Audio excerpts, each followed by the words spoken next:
বা গার্ডিয়ান কারা, দয়া করে শিবিরকে সামলান। পাঁচটা বিশ্ববিদ্যালয়ের ছাত্র সংসদ নির্বাচনে শিবিরের যে বিজয়, তারপরে সেই বিশ্ববিদ্যালয়গুলোতে শিবির রীতিমতো মব সন্ত্রাসী শুরু করে দিয়েছে।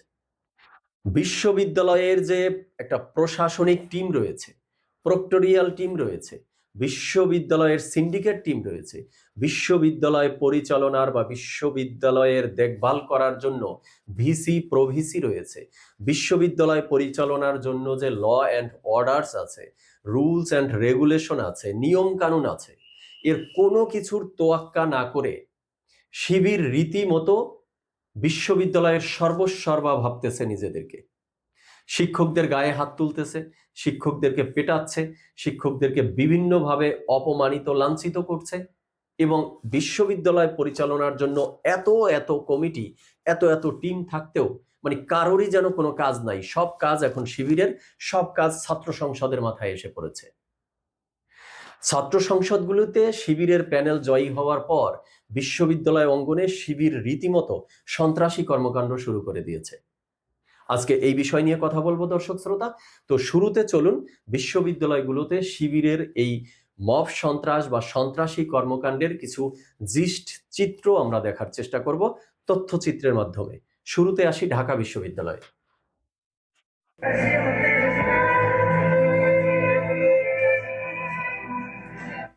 এই যে এর নাম হলো জোবায়ের, ডাকসু নির্বাচনের নির্বাচিত একজন সদস্য। তিনি ঢাকা বিশ্ববিদ্যালয়ের একজন শিক্ষকের গায়ে হাত তুলছে, তাকে বিভিন্নভাবে অপমানিত এবং লাঞ্ছিত করছে।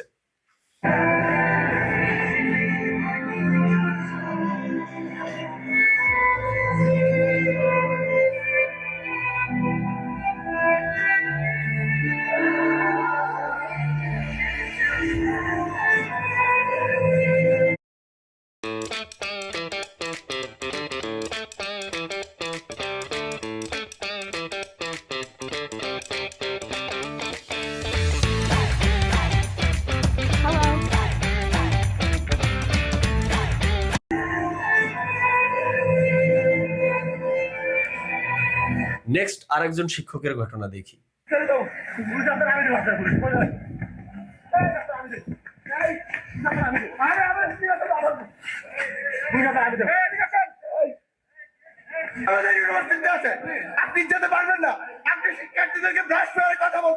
এছাড়াও কিছুদিন আগে ঢাকা বিশ্ববিদ্যালয়ে যারা উদ্বাস্তু রয়েছে বা সেখানে ভ্রাম্যমান বা ছোটখাটো ব্যবসা বাণিজ্য করছে বা সেখানে যে মানে মাদকের একটা অভয়ারণ্যে দীর্ঘদিন ধরে পরিণত হয়েছিল, এগুলোকে উচ্ছেদ করার জন্য যেই কাজ প্রক্টরিয়াল টিমের, তো সেই প্রক্টরিয়াল টিমের মানে গোনার সময় নেই, সব দায়িত্ব যেন ছাত্র সংসদ বা এই শিবিরের প্যানেল নিয়ে নিয়েছে। তারা তখন কি করেছিল, তার একটা জিস্ট অংশ আমরা একটু দেখি।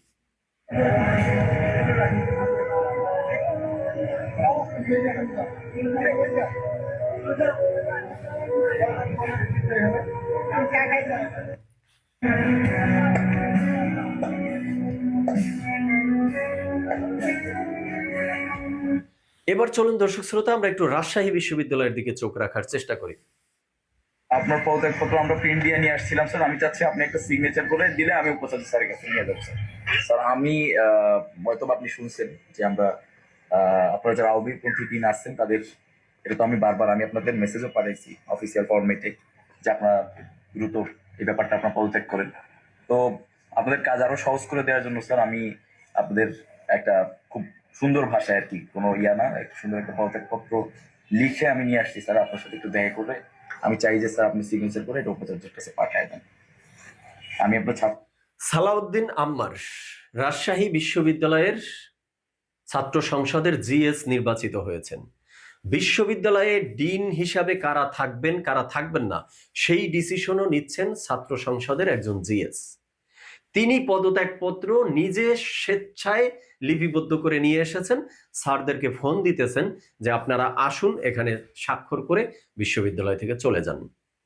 এবং বিশ্ববিদ্যালয়ে শিক্ষকদেরকে কি ধরনের হুমকি ধামকি দিচ্ছে চলুন একটু দেখি। রাজশাহী বিশ্ববিদ্যালয়ে আওয়ামী ফ্যাসিবাদের মদতপুষ্ট কোন শিক্ষক কর্মকর্তা কর্মচারী যদি চাকরি করে তাদেরকে আগামী রবিবার থেকে কলার ধরে টেনে টেনে আমরা প্রশাসনিক ভবনের সামনে বেঁধে রাখবো ইনশাআল্লাহ।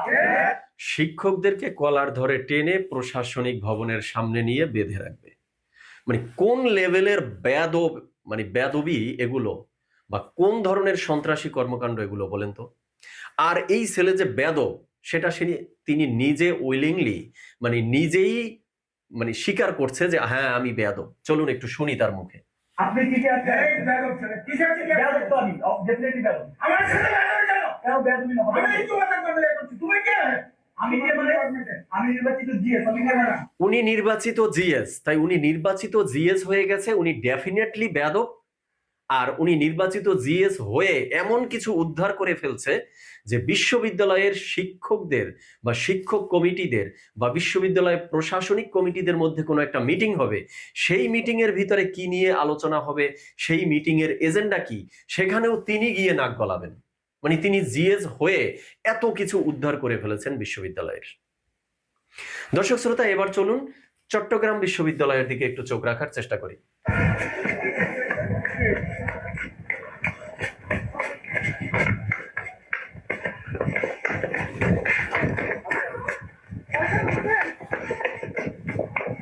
একজন শিক্ষককে এভাবে দৌড়ানি দিচ্ছে।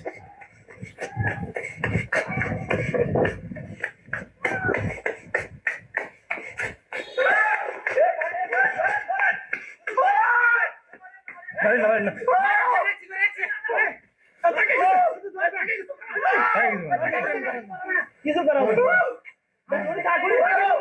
আস্তে ওনাকে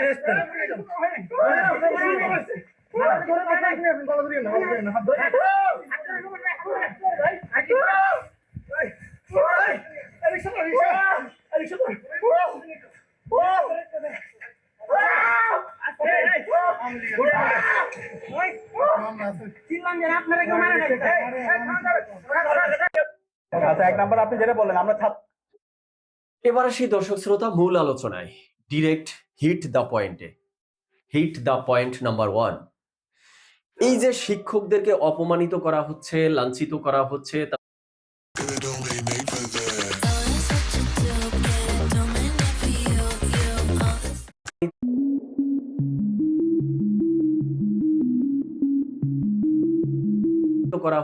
লাঞ্ছিত করা হচ্ছে, তাদের গায়ে হাত তোলা হচ্ছে, বা তাদেরকে পদত্যাগ করানোর জন্য নিজেরা পদত্যাগপত্র লিখে নিয়ে আসছে। কিন্তু কেন?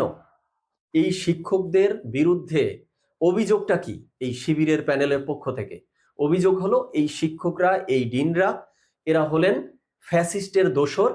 আওয়ামী লীগের রাজনীতির সাথে এরা কোনো না কোনো ভাবে যুক্ত ছিল বিগত 15 বছরে, বা তারা এই 15 বছরের মধ্যে যত বছর বিশ্ববিদ্যালয়ে চাকরিরত ছিল তারা আওয়ামী লীগের পারপাস কোনো না কোনো ভাবে সার্ভ করেছে।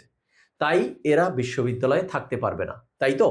তাহলে এবার শিবিরের নেতাকর্মীদের প্রতি আমার প্রশ্ন যে বিগত 15 বছরে আপনারা কার দোসর ছিলেন, বা আপনারা আওয়ামী লীগের দোসর না হয়ে কোন বেহেস্তের মধ্যে আপনারা ছিলেন?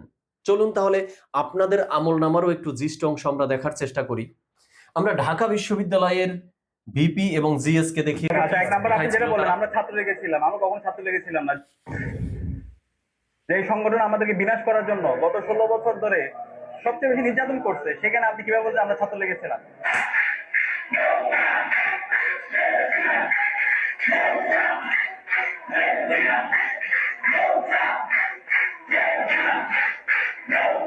নৌকা শেখ হাসিনা জয় বাংলা বলে স্লোগান দিচ্ছে সাদিক কায়েম নিজে। তাহলে এই শিক্ষকরা আওয়ামী লীগের সাথে যুক্ত ছিল, আওয়ামী লীগের রাজনীতি করেছে, তাই তারা এখন বিশ্ববিদ্যালয়ে থাকতে পারবে না। তাহলে এই সাদিক কায়েম, এই SM ফরহাদ, তারা ফ্যাসিস্টের দোসর হিসাবে একই অভিযোগে অভিযুক্ত কিনা, একই অপরাধে তারাও অপরাধী কিনা? তাছাড়া আমরা যদি একটু দেখি জগন্নাথ বিশ্ববিদ্যালয়ের যিনি ভিপি নির্বাচিত হয়েছে 2 দিন আগে,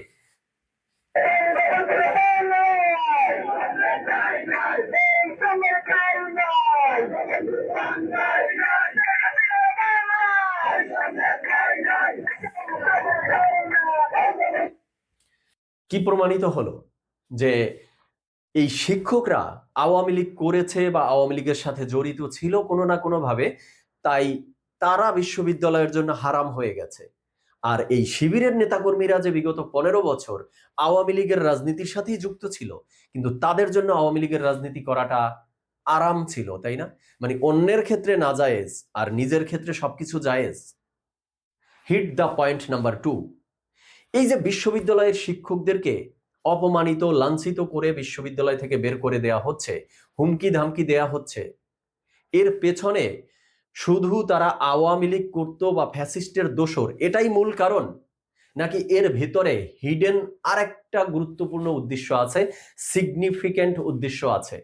সেটা হলো শিবিরের এই প্যানেল বিশ্ববিদ্যালয়গুলোতে তাদের আধিপত্য, তাদের মতাদর্শ যেভাবে প্রতিষ্ঠা করতে চায়, সেক্ষেত্রে আগামীর দিনে এই শিক্ষকরা, এই ডিন প্যানেল যদি বিশ্ববিদ্যালয়ে থাকে, তাহলে শিবির এই তাদের আধিপত্য বিস্তার করতে পারবে না বা বাধাগ্রস্ত হবে। তাই বিশ্ববিদ্যালয়